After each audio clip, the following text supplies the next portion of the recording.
Hey, what's up everyone? Saintsfan back again with another episode of the GTA 5 Q&A, a series where you guys get to ask me some questions and I give you guys my answers and opinions.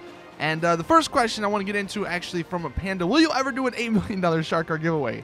I do plan on doing one once I hit 100,000 followers on Twitter. So if you don't go follow me on Twitter, please go follow me on Twitter. I'm like 3-ish thousand followers away from 100K and I really want to hit that soon. So I'll leave a link in the description and probably in the comment section. Go make an account if you don't have one. Go follow me. I mean, you probably should already follow me because I do giveaways almost every week, at least when DLCs are relevant or DLC stuff is happening in online. But that's the first question I wanted to get into, so go follow me on Twitter. Anyway, getting into some of the more serious questions.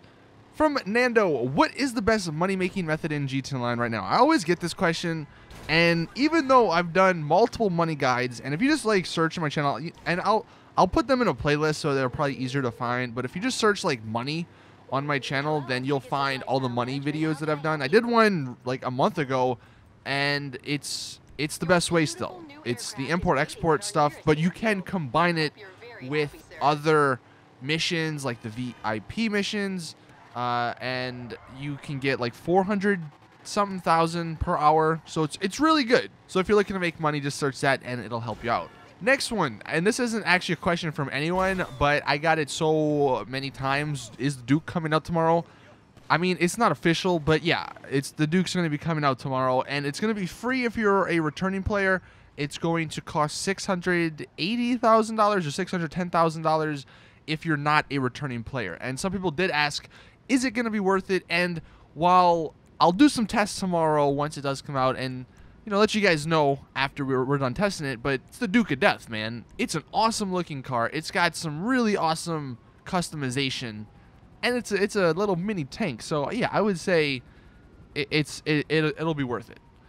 The next question though from Hunter: do you expect Rockstar will add the Sea Sparrow in gun running? I picked this one because I didn't ever think of that, and oh my god, would that be amazing? Like, imagine the Sea Sparrow basically just being like the Buzzard, but you can land on water. Like, it still looks like the Sea Sparrow, obviously, and it can land on water, but it's got guns. Maybe not rockets, but maybe they add like the explosive cannons that the Hydra has, just since it only will have guns to make it a little bit more competitive. But dude, that would be awesome. I really hope we get the Sea Sparrow, man. I totally forgot about that one. And I know they added the Dodo, which wasn't very well received. Like, I don't think I've ever seen a Dodo in online. Even like when it came out, I don't think I've ever seen one. But damn, dude, the Sea Sparrow, that'd be awesome. So I definitely hope we get that in the gun running. That's definitely gonna be on my wish list now. Then we have Johnny: do you think that the gun running will offer new Merryweather services like NPC bodyguards? It'd be kind of cool if instead of like the people that you send to kill other people, you can, like the mercenaries, you can hire them to be your bodyguards. I don't think Rockstar will do it. And the reason I don't think they're going to do it, not because it just wouldn't make sense, because like it wouldn't make sense. It would make total sense. But I'm kind of leaning towards this gun running DLC being an extension of the motorcycle clubs. And the reason I say that is because the import-export DLC was an extension of the CEO organizations. So I'm thinking they'll make this gun running stuff just an extension of the motorcycle club since it's already in the game. I don't think they're going to crowd, and I could be wrong here, but I don't know if they're going to crowd the interaction menu with another organization type that you can make. And the MC clubs, you can have up to 8 people in them, which would make sense for like a little mini army. So I think it fits with it. The only thing that doesn't technically fit with it is if they make it somewhat of a military or militarized DLC where they add a bunch of military stuff. That wouldn't make much sense if you are in an MC, but gun running totally fits the MC club business model. And maybe the bunkers that they found in the game files, maybe those are just to store the gun running stuff. Maybe it's not like the clubhouse or your office building. Maybe it's just like a warehouse that you store stuff in. So that's kind of why I'm thinking that the gun running DLC will be MC based and not a Merryweather style of DLC. Although I could be wrong and it could be the complete opposite. But let me know in the comments what you guys think on that topic. Next one from Austin. Would you like to see future GTA games be like GTA 5, or would you like them to go back to older GTA games? I seen a post about this somewhere like 2 weeks ago, and it was like, what if GTA 6 was basically Vice City 2? I guess it would be like a sequel, maybe not with the same characters, but you know, it'd be like a sequel to Vice City. It would just be in Vice City in the 80s, like during that time period, maybe a few years after or something, or maybe they could even do it a few years before. I don't know, but it would be in that time period. And like, what would you do if that was the case? I don't know, because for one, like, Vice City is one of my top 3 or maybe top 5 games of all time. Like the story, the atmosphere, the cars, the music, everything about that game was incredible. And while GTA 5 is a good game, I didn't get into the story as much, and I don't really care for the characters as much, and I mean, I never really cared for the music as much, so I didn't have the connection like I had with Vice City. So I kind of I would be all for it if it was a throwback to Vice City. The only problem is they're never going to do that just because of GTA Online, because what they plan on doing, at least from what they've said in interviews, is they're trying to make it all connected.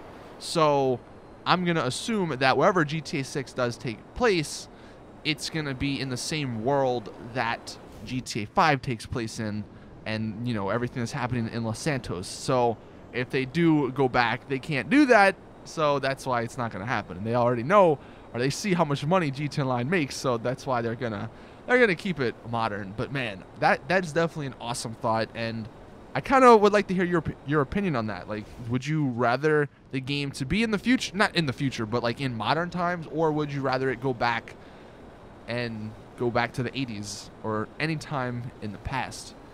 Then we have Junior. What other retro/classic cars would you like to see in online? So, I mean, one, I've always said this, the Deluxo from Vice City. I mean, that's one of my favorite cars of all time. And a more, well, not really modern, but I would like to see the Supra be a Jester classic. I think that'd be really cool. And you could have some really cool customization there. Hazmat Gamer, what other video games do you play besides GTA? I've answered this a few times, but Rocket League is like one of the main ones I play. I love that game. And then the one I've been getting into recently, I'm not sure because it's a PC exclusive game, at least for the moment. I do believe that's coming out on consoles soon, but a game called PlayerUnknown Battlegrounds. It's kind of like a Hunger Games style game, and it's really fun. And then the last question, the question of the day, the question I want to end on from Gavin: how long have you been playing GTA 5? So I looked up my stats just because I haven't looked them up in a while, and I have 80 days in online. Now I'm not sure if that counts like Xbox 360 and PS4 and Xbox One time, but I have 80 days in online, which is an insane amount. And I want you guys to let me know in the comments how long, like if you go to stats and you go to, I think it's general or wherever, how long does it say you have been playing GTA Online for? Another really interesting note, apparently, and I don't know if I have gameplay of it, but I checked one of the stats, and it says I've fallen like 8,000 feet. It was my longest free fall survived. I've fallen 8,000 feet and I lived. I'm not sure how that happens, but yeah, 80 days. That is the number that I got. So let me know in the comments, how long have you been playing GTA 5? That is it, though. So thank you all for submitting these questions, and thank you all for watching. Please drop the video a like if you did enjoy. Go follow me on Twitter, like I said, if you want me to do the $8 million giveaway. Maybe we can get that done by this weekend because it's Easter. It could be an Easter present to everyone. But anyway, that is it. Thank you all for watching. As always, I'll see you guys in the next one.